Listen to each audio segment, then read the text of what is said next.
So content is two things that are working right now. The first thing, if you're looking at awareness content, it's content from lived experiences and unique perspectives. The person doing this better than anyone right now is Stephen Bartlett. If you look at some of his content recently, it's been getting thousands of likes. And you could say it's getting thousands of likes because he is famous, he has a massive podcast. The reality is all his content is baked in lived experience. What I mean by that is he's sharing things that only he can share. For example, he has a podcast with something like 16 million subscribers. He regularly shares the data that only they have on what's happening behind the scenes. For example, the audience numbers, the metrics, how it's growing, the things they did to grow it. When leveraged the right way, LinkedIn can be an incredibly powerful platform for B2B companies to build their brands, establish credibility in a vertical, and generate qualified leads. Many companies, however, are using tactics that are either too salesy or aggressive, leading to a trust gap and zero pipeline. So, how can B2B companies build trust, sales, and pipeline on LinkedIn without breaking the bank? Welcome to this episode of the B2B Marketers on a Mission podcast, and I'm your host, Christian Klepp. Today, I'll be talking to Niall Radcliffe, who will be answering this question. He's the CEO of Noticed, one of the UK's fastest growing B2B marketing agencies. Let's dive in. Okay, and away we go. I'm going to say, Niall Radcliffe, welcome to the show, sir. I'm excited to get going with this one. I felt we got a lot to talk about, so I'm excited to get into it. Thank you so much for having me. Oh, absolutely. Absolute pleasure. We had plenty to talk about, I think, the last time we spoke. And just before I hit record, we had plenty to talk about then as well. But yeah, I'm really looking forward to diving into this because not only is this something that's very pertinent to B2B marketers, but I think a lot of folks are going to be able to take away a lot of action items from this conversation. And we're going to be talking a lot about LinkedIn, I think was the rumor, right? And I think I promised you that I was going to share a few secrets that some of the fastest growing B2B companies are using on LinkedIn that they don't actually want to share about right now. Indeed. Well, but don't give too much of it away. We'll let them wait a little bit longer, right, before we dive into that. All right. And away we go. So, Niall, you're on a mission to help B2B companies get noticed, no pun intended, on LinkedIn by their ideal customers. So, for this conversation, let's narrow it down to the following topic, and then we've got plenty to be able to unpack from there, right? So, how B2B companies can build trust, sales, and pipeline on LinkedIn. So, this is a bit of a two-barreled question here, and I'm happy to repeat, but let's kick off the conversation with the following question. So the first one is, and I know you know how to answer this really well, but what is it about LinkedIn that you wish more B2B companies understood? That's the first thing. And the second thing is, where do you see a lot of marketing teams struggle regarding LinkedIn? Yeah, the thing I wish more people understood is what LinkedIn is fundamentally as a platform. So over the last 3 or 4 years, Christian, people have started to see LinkedIn as a social media platform. And I completely understand why they think that way. When you look at it from a surface level, it has all the things that a social media platform does. It has posting, it has likes, it has comments and reposts, and all these other things. So people used to say it's the B2B social media, like you have Facebook for your personal stuff, you have LinkedIn for your work stuff. And that's kind of true. But the reality is, from a business level and a fundamental level, LinkedIn was built as a networking platform. What that means is that the whole platform is built to help you connect or start conversations with other people. Then when you look at marketing from a fundamental level, all marketing and even sales activity is literally just trying to start conversations with people. So back in the day, you would have door-to-door sales. How many conversations can you start? It's how many doors you knock on. You have cold calling. How many calls do you make? How many conversations do you start? Cold email. How many emails you send? How many conversations you start? And LinkedIn as a platform is built with an aligned objective to help you start conversations with people. And I think that's what a lot of people miss. And the mistake a lot of B2B companies are making, well, there's two of them, is one, they see LinkedIn as a job site. So they use LinkedIn for recruitment and forget that it is actually a marketing channel. And the second thing is that even if the ones that are starting to adapt to LinkedIn see it as a social media channel and treat it like they treat Facebook or an Instagram or a Twitter or an X, when actually LinkedIn is a networking platform. And if you don't fundamentally see it that way, that is where you miss out on the real opportunity that's on LinkedIn. And that's a lot of what we're helping companies do with our LinkedIn strategies we implement. Those are really great insights. I think, and we've seen it this has been an ongoing trend, I think, for years now, where, to your point, one is, I feel that LinkedIn is becoming a little bit like Facebook where people are just venting their frustrations. They're telling a lot of stories where they're, it's the vulnerability story, and I think every so often, sharing stories like that is okay. But if that's the only thing that you post, then it starts becoming a pattern. And I think for me, it's like I always go back to, what is the end game? What is your objective of doing this? Okay, so that's one thing, one observation. The second observation, which I'm sure you have plenty of experience with, people are using LinkedIn as like a pitch slapping platform, right? So it's the Yeah. leveraging whatever software there is out there, and they're just like spamming everybody, right? Because they're seeing it as a platform with all these contacts, but they're just going about it in a very intrusive and aggressive way, right? Yeah. And ironically, the thing that they are getting wrong Hmm. is also what makes LinkedIn work as a platform, right?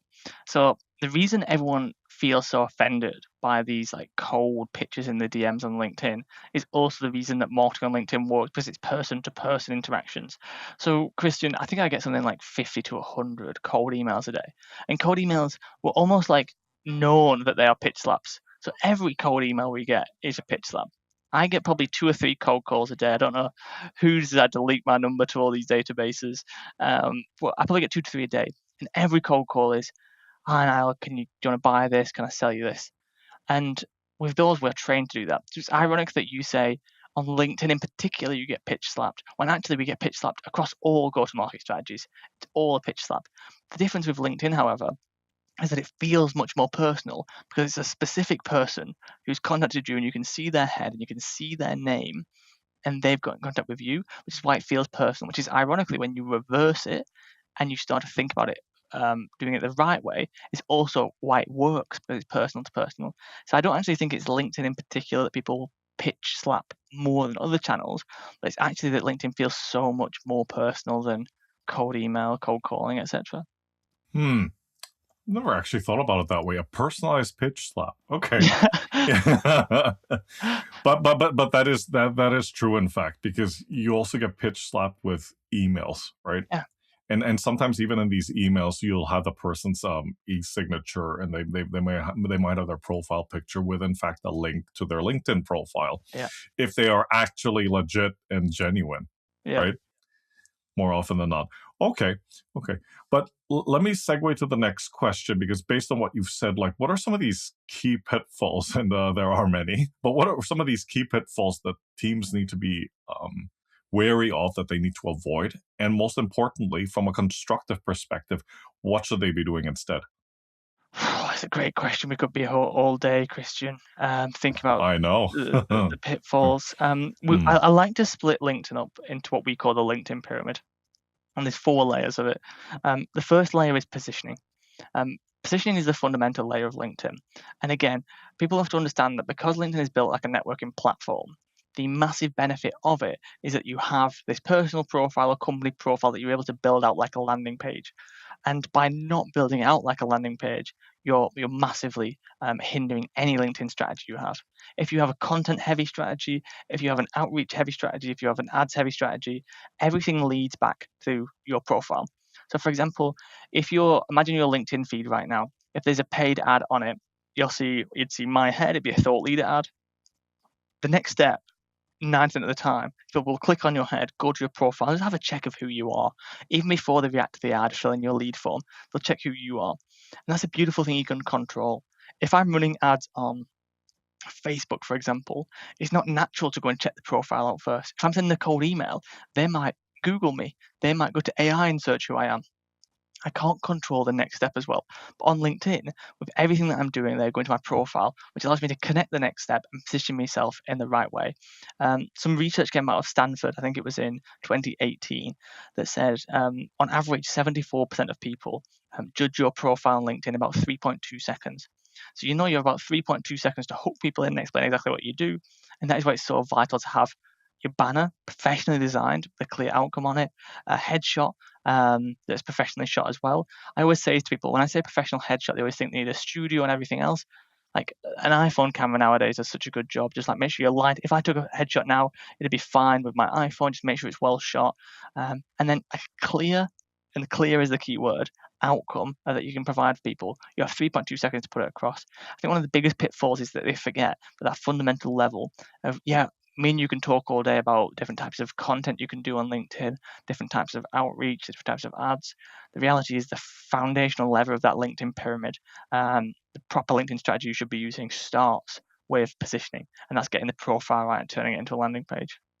Fantastic. So what are some of these other things? Because you talked about the foundation of the pyramid. What other parts of the pyramid are there? Yeah, so level 1's positioning, getting your positioning right, making sure you come across and perceived in the right way. Level 2 is content, so making sure you have distribution. The beautiful thing about LinkedIn as well is that you have a two-way connection with people that you connected with on personal profiles. That means that if I add people to my network, I'm able to distribute my content to them. It's not like any other channel in that way. So level 2 is content. When I say content, I'm not just talking about personal profiles. I'm talking about personal profiles and company page content. Layer 3 is outreach. So layers 1 and 2 are essentially just for getting the perception right, getting the awareness, and layer 3 is where you'll start to make some money and start some conversations. With outreach, I'm just optimizing for how many conversations can I start every single month, which is the top level strategy. And then level 4 of the pyramid is ads, and ads come into it for really more of the large enterprise companies that have already exhausted all the other 3 layers. Ads I think people like a Gary Vee or an Alex Hormozi or these like big gurus really put people onto ads in the early days and made it seem easy with Facebook that you could just throw up an ad and make money. And I think people translate that to LinkedIn and get teased by this idea of like, oh, I can pay to get in front of these people. And the reality is, you can actually get in front of these people for free with the first 3 layers of the pyramid. So I only say that ads is the tip of the pyramid, and they only want to be used when you really want to go to a scale that you can't reach with outreach. But for 99% of companies, you don't need to touch ads.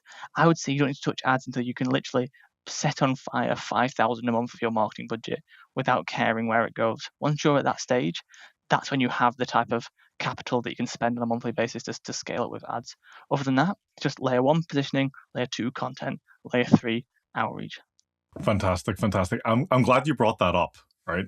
Because I find that that's such a dangerous assumption that people have that don't know how LinkedIn ads works, right? And we can go down a very deep rabbit hole with that one. But just on a surface level, please just quickly explain to us how LinkedIn ads works. Because, for example, there's a bidding system, right? Yeah. The first thing people don't even understand is that LinkedIn ads work very different to any other type of ads. So there's different types of LinkedIn ads. You can run standard ads like almost like a meta ad, where it's just like your company page runs an ad on the profile. You also have thought leadership ads where you can promote a post that you've already shared on LinkedIn.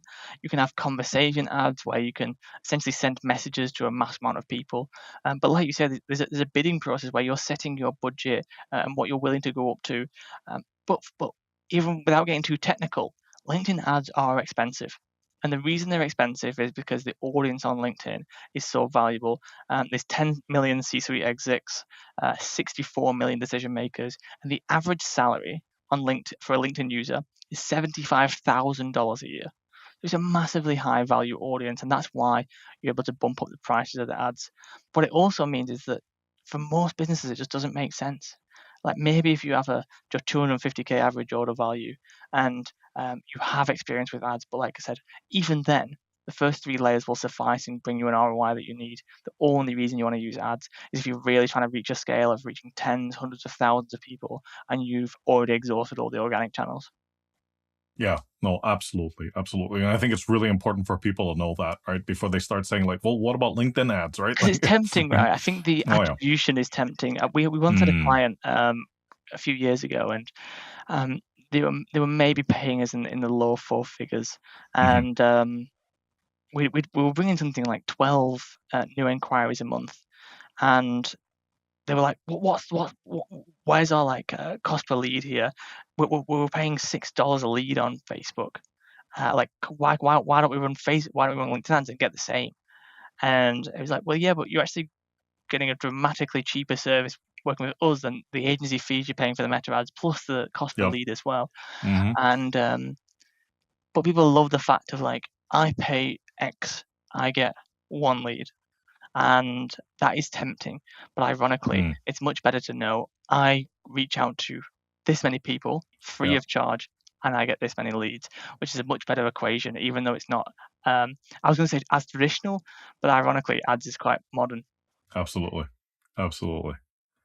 All right. So, in your experience, and we talked about this previously, but what are you seeing that's actually working right now on LinkedIn regarding content and outreach? And please provide examples where relevant. Yes, great questions. So content is two things that are working right now. The first thing, if you're looking at awareness content, it's content from lived experiences and unique perspectives. The person doing this better than anyone right now is Stephen Bartlett. If you look at some of his content recently, it's been getting thousands of likes.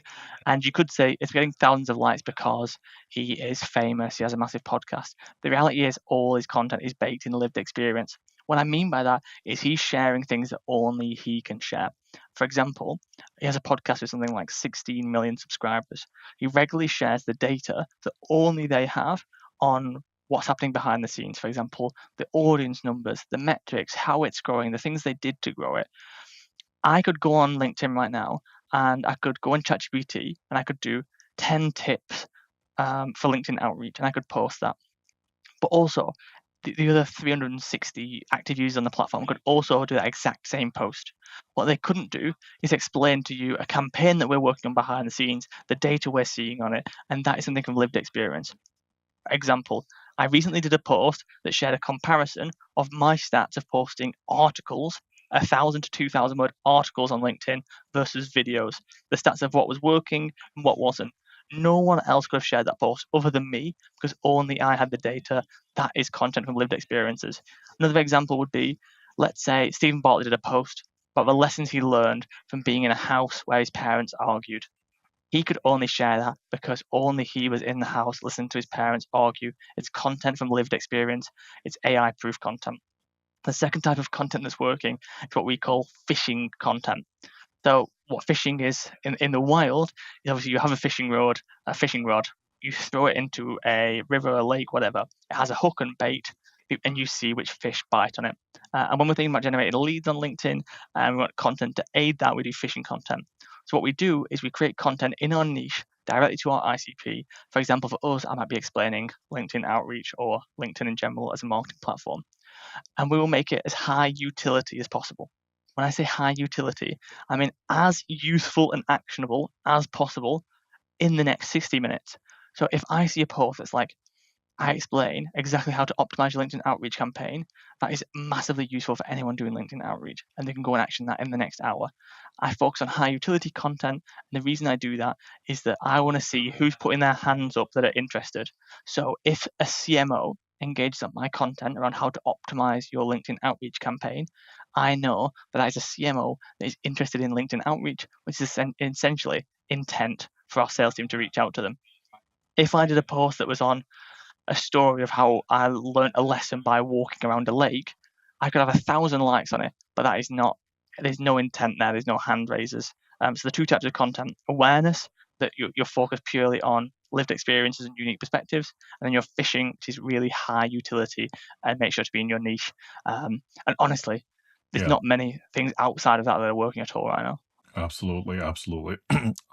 I love the fishing one too. It almost sounds like fishing for compliments, yeah? Yeah. Because there's quite a bit of that on LinkedIn as well, right? Like, yes, too much of that, if you ask me. You brought up a really great point when you spoke about the lived experiences, and I wanted to talk to you about that a little bit further, because you are seeing a lot of AI slop, right? Yeah. And there's a lot of people that I know who, in fact, are copywriters that do admit that they are using AI to generate their LinkedIn posts, right? And at some point you'll see it, right? And so why do you think a lot of people are doing that versus what you've just mentioned? Is it because of time and effort? Yeah, so I think there's something really interesting to know that the understanding of and the data of as well. So when I first started posting on LinkedIn, it was in a time that I call the LinkedIn gold rush. It was about 2020 to 2023, and I was getting probably 20 to 100,000 views a post. And that's with anywhere from 0 to 30,000 followers at that point. So I was getting a massive amount of views for a small following. And the reason that is the supply and the demand on LinkedIn, the equation was massively one-sided. So at the time, there was this stat that was thrown around that there was only 1% of active users actually posted. And I think there's about 300 million active users on the platform. So not total users, but active users, people who go on the platform, but only 1% posted. So from LinkedIn's perspective, there was a massive demand for content, but a really small supply because only 1% of people were producing it. And what that meant is people like me with 0 to 10,000 followers, they had to show it to more people because all these people wanted content. What shifted from 2023 to 2026 is that supply and demand equation shifted. So we actually went from about 1% of people posting to 5% of people posting. That doesn't seem massive jump, it's only 4%, but it actually meant tens of millions more people posting and hundreds of millions more posts on the platform. So it didn't even out, but the supply and demand equation became a little bit more even. And that meant that reach completely collapsed. So there's a report that Shield Analytics did. They actually recently closed down, but before they closed down, Shield Analytics did this report, and it was actually the best, in my opinion, analytics platform on LinkedIn, analytics tool for LinkedIn. And they had billions of posts went through the platform every single month that they were analyzing. And the averaged out the average amount of impressions you would get per follower count. And their survey resulted in this statistic that is really ingrained in my head, that now if you have 10,000 followers on LinkedIn, that you only get 735 impressions per post on average. So in the past, you'd get a Really? thousand. Yeah, so you'd have Oof. 1,000 followers, you would get Yeah. tens of thousands of impressions. Now you have 10,000 followers, the average, I think it's 735 or 734 impressions per post. So you're actually not even showing it to your audience, never mind more people than your audience. Now, the question was about AI and why people are doing it. A big thing that happened is in that gold rush, everyone saw people like me getting a bunch of followers and making a bunch of money on LinkedIn. So two things happened to shift the supply and demand equation. People from other platforms, marketers on X, on Instagram, said, wow, over here on LinkedIn, it's easy. Let's go and post there. That's what increased the post. And the second thing is everyone who was sat on the sidelines, the active users who weren't posting, there was this massive thing that exploded called ChatGPT and all these other AI tools. And they said, I want a little bit of that, but I don't want to put in the effort. So they went to the AI tools and they said, write me up a LinkedIn post. And they copied and pasted it. And ironically, by doing that, not only did they not get involved in the gold rush, but they actually ended the gold rush by completely shifting that supply and demand dynamic as well. Wow, that's incredible. That's incredible. That statistic you mentioned earlier about was it 10,000 followers and you only get like 700 impressions? Is that linked to the way that the algorithm behaves? And that's literally, a lot of people talk about Brew 360 and the new LinkedIn algorithm. The reality is it's shifted slowly over time. So Shield did another report about, I think it was about a year ago, 18 months ago, and it's about 1,100. It's actually dropped on average by 400 impressions a post since then. Right. So it's not necessarily that the algorithm's harming you, but like I said, the supply and demand equation just simply shifted. Back in the day, LinkedIn has to fill the feed for every user. So you go on your feed, Christian, that you're going to have to show let's say 30 preloaded posts. Back in the day, there's only a small group of people to get those posts from. So they showed it to a lot of people. Now there's just dramatically more people posting, and that means that they can't show every post to more people. In our previous conversation, you talked about something along the lines of the new way that B2B brands are winning on LinkedIn. Care to share that with us? Yeah, so it's really interesting. So I have an interesting look at the fact that brands and companies come from all over the world now to get help with their LinkedIn through us. And by doing that, we're able to have a good impact for them, but also we get to see what everyone else is doing. And I think it's interesting that a lot of brands are doing things that they don't necessarily talk about online. I think that's because while LinkedIn isn't a new platform, it feels like the results that people are getting there are new. So there's two different strategies that people are doing behind the scenes right now that not many people are talking about. The first one is from a content perspective. So there's this massive explosion of personal branding, and everyone thought about founder-led content, and we pioneered a lot of it in the UK. What it meant is you'd take your CEO, founder, C-suite execs, and you'd get a couple of them to post on LinkedIn as the face of the brand. And while that worked and was great, it's really tough to get leverage and scale with it. So let's say one person, even if they're going viral every week, you might get 100,000 impressions a week. And it's like, well, how do we double that? Well, we can't post more. So on the content front, a lot of companies launched what we call EGC programs, so employee generated content programs. There's two ways you can do them. we do both for clients. The first one is you can simply pay an agency like us, and we will take over not just one or two, but you can even do 5 or 6 key employees in the organization. So a head of marketing, a head of sales, a CTO, a CMO, a CEO. And what you get is this ever-present feeling on LinkedIn where that company is everywhere because all their team are posting. And it's an EGC program. And what it does is rather than needing a founder to go viral and get hundreds of thousands of impressions, you actually only need each person to get 10,000, which is massively more realistic with how LinkedIn operates nowadays, but also allows for scale. If I'm getting 100,000 impressions a month, I want more impressions. Guess what? Let's go over to sales and add the head of sales instead. Let's add another 10,000 impressions, and it becomes much more scalable, and you can project it out as well. The other thing they do is internal advocacy programs. So SEMrush is one of my favorite examples of this.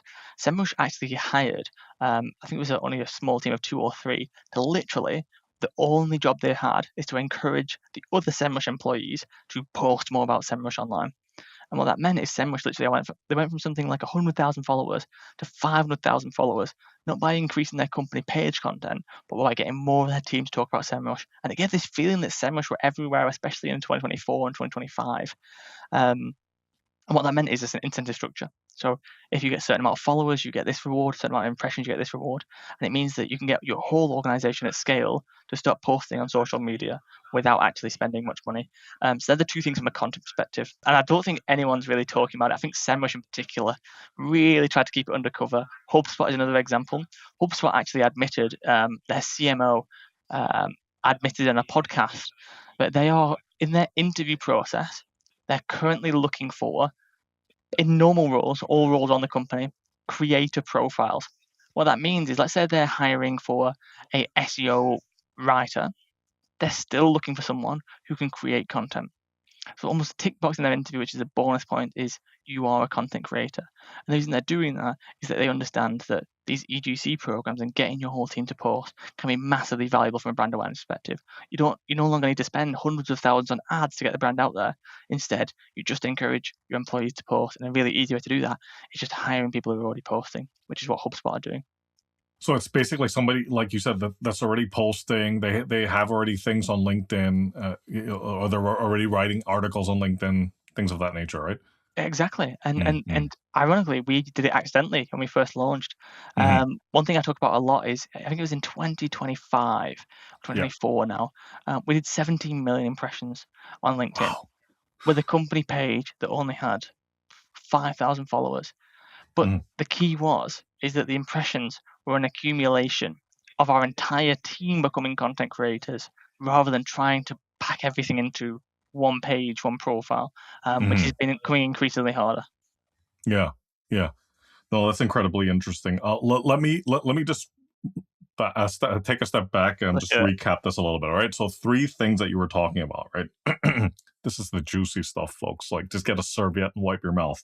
All right. Like, so the employee generated content, I think, was the first one you mentioned. The second was the internal advocacy programs. Yeah. And then the third one was hiring people who are already content creators. Yes. Right. So I mean, the third one, I think, for me, is clear as day. The second one and the first one, okay, so employee generated content. So we know, and you've probably come across this more times than you care to remember. Yeah, Niall, that's great, but you know what? We don't have time to write content. All right. And so that's where they probably either default to, like, okay, let AI write it, or they outsource it to agencies like you, right? So where's the balance? For 90% of, not 90%, but like for any small SMEs, I'd start with the internal advocacy program. And the reason I say that is because it's literally virtually free. So let me give you an example for us. I said we got 70 million impressions. The only thing we had was what we call an incentives page in Notion, where we have our like processes, and it's literally, if you hit a certain follower count, you get rewards. So it's like 500 followers, you get an Audible voucher. And then it was like 1,000 followers, you get a dinner. And it was like 2,500 followers, you get a night away, then a weekend away. Then it was a weekend abroad, then it's like a week abroad. And it's like, we paid out something like £4,000 in prizes and got 17 million impressions. From like an earned media value, it's an absolutely no-brainer. But not to mention, I like rewarding the team with prizes for Sure. talking about this as well. It's like a Yep. fantastic win-win. And that's Mm. exactly what SEMrush did. SEMrush did it at a larger scale with hundreds of employees. But what SEMrush did is literally hired 2 or 3 people internally to literally just do that and give them resources and give them incentives to go and do it. So if you're scared about budgets with an EGC program, just do an employee advocacy program. And if you have the budget, it's much easier to just do EGC with an agency. Fantastic. Okay, this next question is almost going to seem like a recap of everything that you've just said. But if you're advising B2B companies to get out there and start taking action, right? So in terms of building trust, sales, and pipeline on LinkedIn without having to spend thousands of dollars in ads, talk to us about what you think they should be doing. What are the steps? What are the key components that should be included in that process? Yeah, so if I was to go away today and I want to get, let's say 10 to 15 qualified meetings a week, this is exactly what I would do. The first thing I would do is get positioning right. So I would choose probably 4 or 5 people in the organization that I want to be the face of the organization. More than likely, depending on the size, it would be a founder or a CEO, a head of marketing or a marketing lead, a head of sales or a sales lead, and I'd probably have one more person in there as well. But sales, marketing, CEO, founder, maybe a CEO or something like that maybe have a different perspective. I would then get the positioning right on all of their profiles plus the company page. What I mean by get the positioning right is I would get professionally designed banners, professionally done headshots. I would rewrite their headlines to be very, very clear on the outcome the company provides. I'd rewrite their about section to be personal to them and give like a really relatable feel. And I would add resources to the featured section. The featured section just goes just below kind of your headline on your LinkedIn page, and it's a great place to give a next step. So, for example, you can put a lead magnet. We have free playbooks, that type of thing. Just means that anyone who comes to the page, you can click the leads. I do that first positioning. I then create content strategies for all 4 of those people, and I would make them diverse to each person. So from an agency perspective, we actually do an onboarding call with each person, which is an hour long to get to know their story, how they work in the company, that type of thing. If you're doing it internally, you just develop a content strategy for each person to make sure that they're unique. So yes, they're talking about the company, what the company's doing, but always their perspective on it. For example, the head of marketing might talk about some campaigns they're doing from a marketing perspective. The salesperson might talk about commercial growth. The CEO might talk about vision and where the company's going. I'd then put out content. I'd probably put out 2 to 3 posts a week per profile, but I wouldn't go for 5 and no less than 2. I'd then start outreach campaigns from each person. I would do an ABM style campaign, probably depending on what their ICP was. What that means is I would build a big list of all of the dream accounts in the industry, and I would then separate by segments. So, for example, let's say my buying committee, I could go after, it was CFOs, commercial directors, and heads of sales. I would pick which person would connect best with them. So maybe the head of sales would connect best with the commercial director. Maybe the marketing director would connect best with the CEO.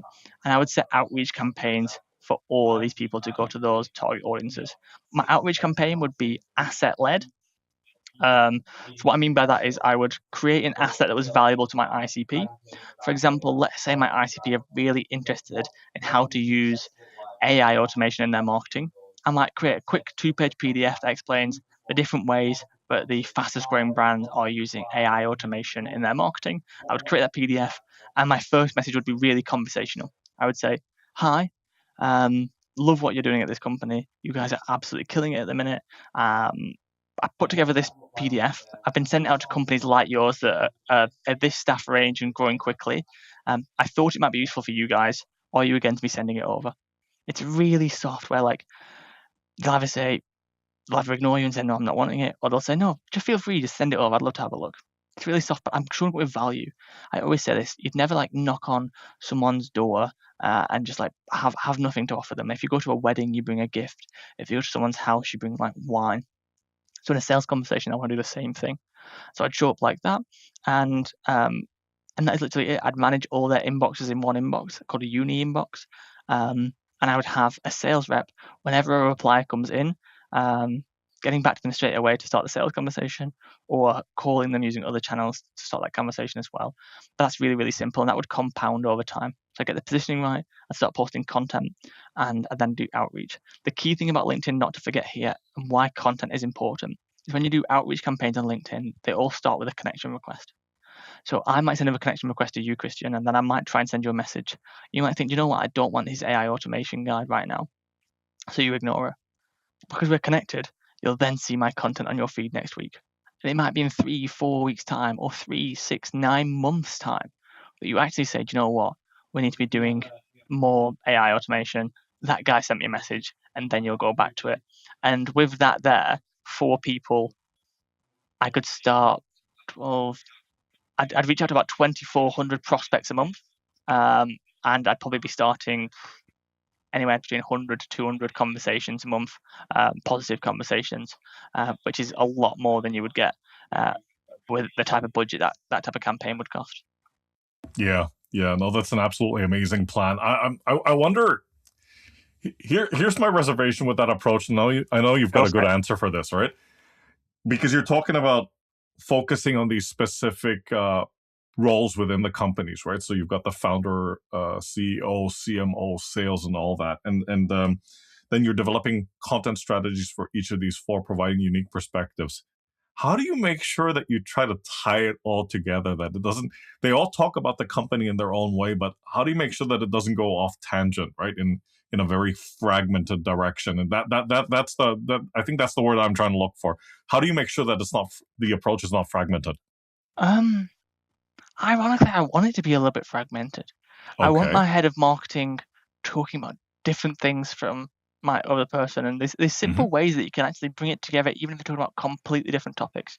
Sure. My favorite one: everyone has the same color head behind you, and everyone has the same start of the headline. That seems like a really nothing thing on LinkedIn, but it has this omnipresent feel of like all of my team have yellow heads behind them. We call it yellow heads, but it's like the background is yellow behind them. Sure. What that means is that people just see these yellow heads on their feed and they're like, who are those guys?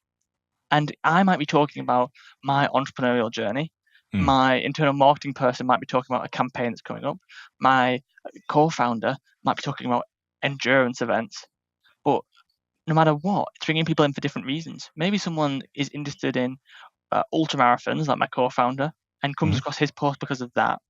Right. But then is aware of our brand now. And then actually when my sales director reaches out to them, they're like, oh, I know that company. They have the co-founder who does the running. Yeah. So it's actually like there's 2 different ways I was thinking about it when you were saying that. My first thing is like everyone's taking a different angle on the same thing. And naturally that brings it all cohesively. But my honest opinion is I want it to be a little bit different.